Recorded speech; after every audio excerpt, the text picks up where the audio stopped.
Então, olá internet! Continuando aqui a nossa tentativa de revisão de capacitores, nessa aula eu queria falar um pouquinho melhor sobre a capacitância, aquele valor que mede a capacidade de um capacitor armazenar carga. Lembra que mais capacitância quer dizer que é um capacitor que armazena cargas com mais facilidade, digamos assim. É importante, né, que antes de ver isso aqui, vocês tenham assistido a primeira parte, onde a gente falou um pouquinho sobre como que funcionam os capacitores, como é que é a carga de um capacitor e também quais as aplicações práticas, onde é que a gente encontra capacitores no dia a dia. Mas vamos lá. Falando então da capacitância, a gente já viu, na verdade, na primeira parte, que capacitância é um valor que mede a capacidade do capacitor armazenar carga. Assim como o resistor tem uma resistência, né, o capacitor tem uma capacitância. E só para relembrar, a unidade da capacitância é o farad. Mas o importante é tu saber o significado disso. Se eu te disser que tu tem um capacitor, por exemplo, de 3 farads, isso quer dizer que ele armazena 3 coulombs de carga para cada volt de DDP que tu colocar ali. Então, se tu colocasse 1 volt nesse capacitor, ele iria armazenar 3 coulombs de carga. Mas se tu ligar ele numa bateria de 2 volts, daí ele vai armazenar 6 coulombs de carga. Se for 3 volts, ele armazena 9 coulombs e assim vai. O importante é que sempre vai ser 3 coulombs para cada volt. Daí o que eu quero falar hoje é o que influencia nesse valor aqui. A capacitância, gente, ela vai ser um valor que é uma propriedade geométrica. É o tamanho e formato do capacitor, principalmente, que vão influenciar na origem desse valor aqui. O que a gente vai analisar, na verdade, é o nosso amigo capacitor de placas paralelas. Esse cara aqui, na verdade, que é um capacitor, deixa eu ajeitar aqui, um capacitor de placas paralelas. Existe uma formulinha para saber qual que é a capacitância desse cara. A capacitância, para um capacitor, então, de placas paralelas, que é o que eu tenho aqui, a capacitância é ε0 vezes A sobre D. O que é cada coisa? Vamos analisar isso aqui. Esse A nada mais é do que a área de cada placa. Seria essa área aqui, ó. Se tu parar para pensar, faz sentido. Quanto maior forem as placas, quanto mais área tiver o capacitor, mais fácil é dele armazenar carga. Então, mais capacitância ele vai ter. Outra coisa que faz diferença é a distância entre as placas. Esse Dzinho seria essa distância aqui. É a distância de uma placa até a outra. E por que aparece esse Dzinho aqui? Um jeito de pensar nisso, tá? De certa forma, é que se tu pensar aqui, deixa eu até fazer um desenho aqui, um rascunho. Se tu tiver 2 placas aqui, ó, imagina que tem 2 placas de metal, tu vai ter uma positiva e outra negativa. O que acontece de certa forma é que, por exemplo, se essa aqui é a placa positiva, e aqui tu tem a placa negativa, na hora que tu aproxima as placas, ou seja, se tu diminui a distância entre elas, de certa forma tu vai aumentar o quanto as cargas positivas atraem negativas. Então, num capacitor onde as placas estão mais próximas, tu consegue armazenar mais carga negativa aqui e, consequentemente, mais positiva aqui.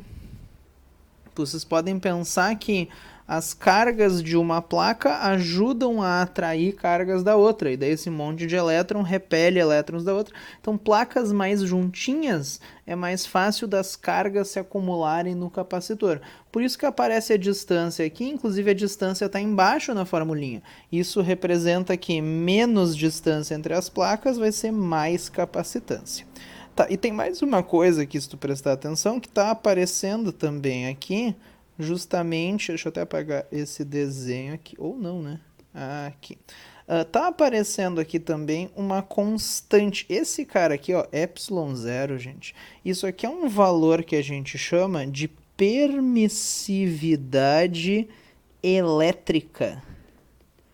No caso, quando a gente escreve assim, ó, ε0, é porque eu estou falando a permissividade elétrica do vácuo, ou seja, eu estou considerando que existe vácuo entre as placas. Esse valor não precisa saber de cor, a questão vai te dar, mas eu já vou escrever aqui, ele vale 8,85 vezes 10 na menos 12.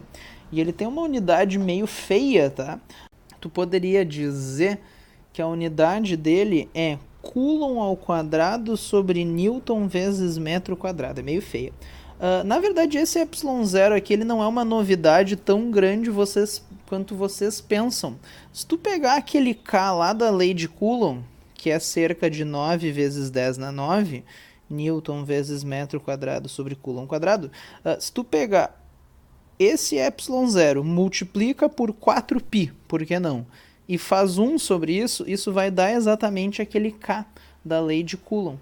Então, o ε0, na verdade, é uma constante que serve para achar o valor do K que aparece na lei de Coulomb. Só não é muito comum de estudar esse cara no ensino médio. Mas o importante é que esse cara é um número, tá? Se precisar dele, a questão vai te dar. E, na verdade, esse é o valor do ε0 se tiver vácuo entre as placas. Se tu colocar um isolante aqui no meio, que um condutor não adianta eu colocar aqui, porque se tu ligar um condutor, as placas podem descarregar de uma para outra. Mas se tu colocar um isolante aqui no meio, na verdade, isso vai alterar o valor do ε0. O que acontece é que, se tiver um dielétrico, gente, é um nome bonito para um isolante entre as placas, daí o valor do epsilon vai mudar. O valor do epsilon vai ficar 1K vezes o ε0. E daí esse K a questão vai te dar. Isso é o que a gente chama de constante dielétrica. Olha só. Então, o que eu estou te dizendo é o seguinte, ó. No vácuo, o ε0 tem esse valor aqui. Daí eu vou te dizer no enunciado da questão que eu coloquei um pedaço de papel entre as placas, ou eu coloquei borracha entre as placas. E daí eu vou te dizer qual que é o K do papel. Daí, se tu tiver papel, o valor do epsilon vai mudar. Ele vai ser o valor do vácuo vezes o K do papel, que a questão vai te dar. Daí, esse seria o epsilon que vai aqui na formulinha. O importante é tu saber, na verdade, tá, que quando tu tem um isolante entre as placas, ou seja, o epsilon, quando tu tem um meio entre as placas, vai dar sempre maior do que o do vácuo. Isso quer dizer que se eu colocar um isolante aqui entre as placas, com certeza esse valor vai aumentar. E daí a capacitância vai aumentar também. Então, um isolante entre as placas tem o papel de aumentar a capacitância. Ele faz com que fique mais fácil para o capacitor armazenar cargas ali. Isso que é a parte importante. Essa parte matemática aqui não precisa se apegar muito a isso. Isso aqui, gente, tem uma série de aplicações na vida, tá? Uma das aplicações práticas disso aqui é justamente a tecla de um computador, que está desenhada aqui embaixo. Como é que funciona? Quando tu aperta aqui a teclinha do computador, só o que tu está fazendo é mudar a distância entre essas duas placas de metal.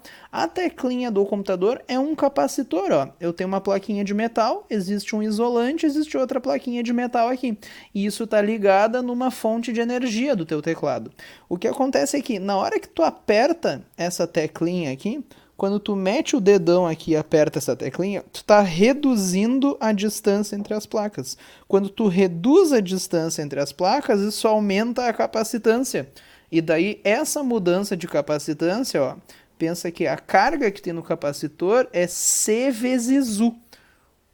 Isso aqui eu só peguei a formulinha que a gente tinha visto na aula passada, ó, que a capacitância, tu pode dizer que ela está relacionada com a carga no capacitor e a voltagem, né? Fica bem mais fácil de lembrar se tu passar o U multiplicando. E daí fica a famosa formulinha do QQ.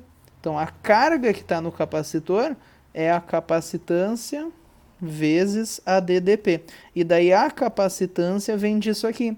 O importante é, como eu estava falando, que na hora que tu aperta a teclinha do computador, tu está mudando a distância entre as placas, tu acabou de aumentar a capacitância. E daí pensa que cada teclinha tem uma voltagem que vem da bateria que está ligada a esse teclado, sei lá. Então esse valor aqui é fixo. Mas daí na hora que tu aumenta a capacitância, então vai aumentar a carga que está armazenada nas placas. E daí o circuito do teclado detecta que mudou a capacitância dessa teclinha e é assim que ele sabe qual teclinha que tu apertou. Então, quando tu está digitando no teclado de um computador, tu está apertando pequenas teclinhas, tá apertando plaquinhas de capacitores, olha só. Tu está afetando a capacitância. De certa forma, o touchscreen do celular funciona assim também.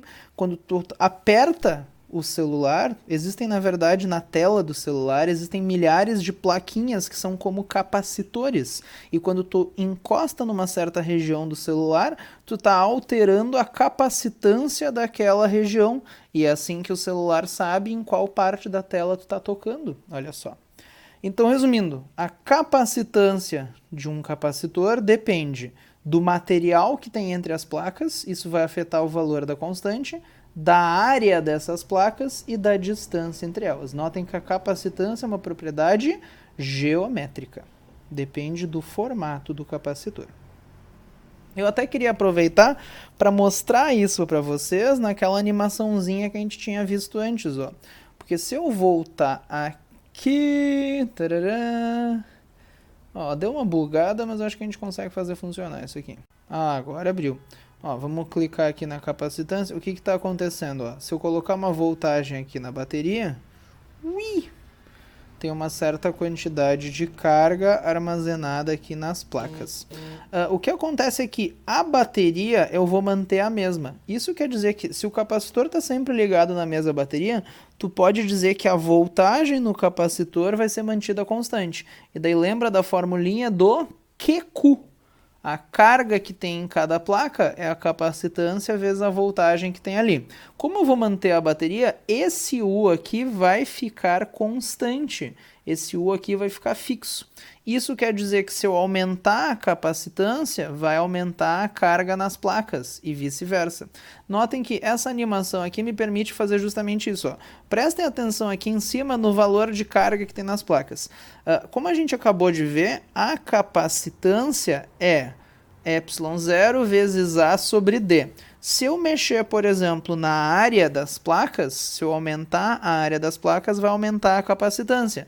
E na hora que aumenta a capacitância, vai aumentar a carga em cada placa. Ó.